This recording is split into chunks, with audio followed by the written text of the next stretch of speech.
നമ്മൾ ഈ ഇല്ലുമിനാട്ടി എന്ന് പറയുമല്ലോ. അപ്പോൾ ഈ ഇല്ലുമിനാട്ടി എന്നുള്ള ടേം ഇത്രയും പോപ്പുലർ ആവാനുള്ള ഒരു കാരണം നമ്മുടെ ഡാൻ ബ്രൗൺ എന്നുള്ള ഓഥറുടെ ഏഞ്ചൽസ് ആൻഡ് ഡെമൺസ് എന്നുള്ള പുസ്തകമാണ്. ഡാവിഞ്ചി കോഡൊക്കെ എഴുതിയ ആൾ. അദ്ദേഹത്തിൻ്റെ പുതിയ പുസ്തകമാണ് സീക്രട്ട് ഓഫ് ദ സീക്രട്സ് എന്ന് പറയുന്നത്. ഈ പുസ്തകം ഞാൻ വായിച്ചു. ഇതിൻ്റെ ഒരു റിവ്യൂ എന്നല്ല ഞാൻ ഉദ്ദേശിക്കുന്നത്.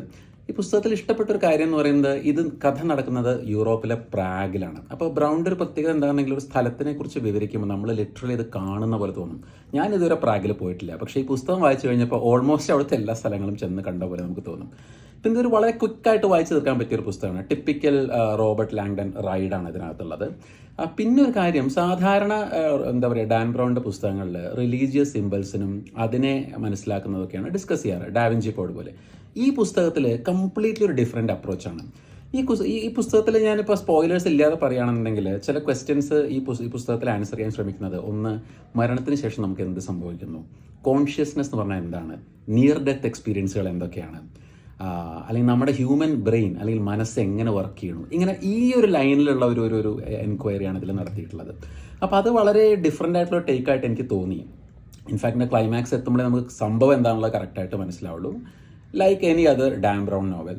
പിന്നെ ഒരു കാര്യം എന്താണെന്നുണ്ടെങ്കിൽ, ഒരു നെഗറ്റീവായിട്ട് എനിക്ക് തോന്നി എന്താണെന്നുണ്ടെങ്കിൽ, ഇതിൻ്റെ തുടക്കത്തിലൊക്കെ ഒരു ഇൻസിഡൻറ്റ് കാണിക്കുന്നുണ്ട് നമുക്കൊരു ക്യൂരിയോസിറ്റി ഉണ്ടാക്കാൻ വേണ്ടിയിട്ട്. പക്ഷേ അതൊക്കെ വളരെ ഏച്ച് കെട്ടി ചെയ്ത പോലെ തോന്നുന്നുണ്ട്. അതുപോലെ ചില ക്യാരക്ടർ ഡെവലപ്മെൻറ്റ്സൊക്കെ അത്രയും അങ്ങോട്ട് എന്താ പറയുക, ക്യാരക്ടർ ആർക്കൊന്നും അത്ര പോരാന്ന് എനിക്ക് തോന്നി. അതായത് അദ്ദേഹത്തിൻ്റെ ആദ്യം എഴുതിയ പുസ്തകങ്ങളായിട്ടുള്ള ഇപ്പോൾ ഈ ഏഞ്ചൽസ് ആൻഡ് ഡയമണ്ട്സോ അല്ലെങ്കിൽ ഡിജിറ്റൽ ഫോട്ടോസ്, അതൊക്കെ കമ്പയർ ചെയ്യുമ്പോൾ ക്യാരക്ടർ ആർട്സൊക്കെ വളരെ ലെസ്സായിട്ട് തോന്നി. പക്ഷേ എന്നാലും വളരെ പെട്ടെന്ന് തന്നെ വായിച്ചു തീർക്കാൻ പറ്റാവുന്ന ഒരു പുസ്തകമാണ് ഈ പറയുന്ന പോലെ. പിന്നെ തീർച്ചയായിട്ടും പ്രാഗിൻ്റെ ചരിത്രം, അവിടുത്തെ പള്ളികൾ, അതിലുള്ള ചില പ്രത്യേകതകൾ, ഈ കാര്യങ്ങളെല്ലാം വളരെ ഡീറ്റെയിൽഡ് ആയിട്ട് ഇതിൽ എക്സ്പ്ലെയിൻ ചെയ്തിട്ട് പോകുന്നുണ്ട്.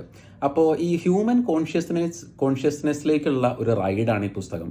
അതൊരു വളരെ ഡിഫറെൻ്റ് ആയിട്ടുള്ള ടേക്കായിട്ട് എനിക്ക് തോന്നി. അധികം ആൾക്കാരൊന്നും ചർച്ച ചെയ്യാത്ത. പിന്നെ എനിക്ക് ഡാൻ ബ്രൗണിൻ്റെ വേറൊരു പ്രത്യേകത തോന്നിയത്, അദ്ദേഹം എഴുതുന്ന കാര്യങ്ങളെല്ലാം ശരിക്കുള്ളതാണ്, ഇത് ഫിക്ഷൻ അല്ല. അപ്പോൾ ഇതിൽ പറയുന്ന പല ഇൻസ്റ്റിറ്റ്യൂട്ടുകളും പല സംഭവങ്ങളും ശരിക്കുള്ളതാണെന്ന് അറിയുമ്പോൾ നമുക്കും ഒരു ക്യൂരിയോസിറ്റി തോന്നുകയാണ്, ഇങ്ങനെയൊക്കെ ലോകത്ത് സംഭവിക്കുന്നുണ്ടോ. സത്യം പറഞ്ഞാൽ ഇതിൽ പറഞ്ഞിട്ടുള്ള ഒരു വിഭാഗമുണ്ട്, ഒരു സയൻസിൻ്റെ ഒരു വിഭാഗം. അങ്ങനെ ഒരു വിഭാഗം ഉണ്ടെന്ന് ഞാൻ സ്വപ്നത്തിൽ പോലും വിചാരിച്ചിരുന്നില്ല, പക്ഷേ ഇതിൽ പറയുന്നുണ്ട് അങ്ങനെ ഉണ്ട് എന്നുള്ളത്. അപ്പോൾ ട്രൈ ചെയ്യാവുന്ന ഒരു പുസ്തകമാണ്. പക്ഷേ വേറൊരു ഡ്രോബാക്ക് എന്താണെന്നെങ്കിൽ, ഇപ്പോൾ ഇന്ത്യൻ സബ് കോണ്ടിനെൻറ്റിൽ ഇതിൻ്റെ പ്രൈസ് എന്ന് പറയുന്നത് ഏകദേശം 1000-1500 രൂപയാണ്. എനിക്ക് തോന്നുന്നു മനഃപൂർവ്വം ഇന്ത്യക്കാരെ ടോർച്ചർ ചെയ്യാൻ വേണ്ടി ചെയ്യുന്നതാണെന്ന് തോന്നുന്നു. എന്തിനാണ് ഇവർ ചെയ്യുന്നതെന്ന് അറിയില്ല.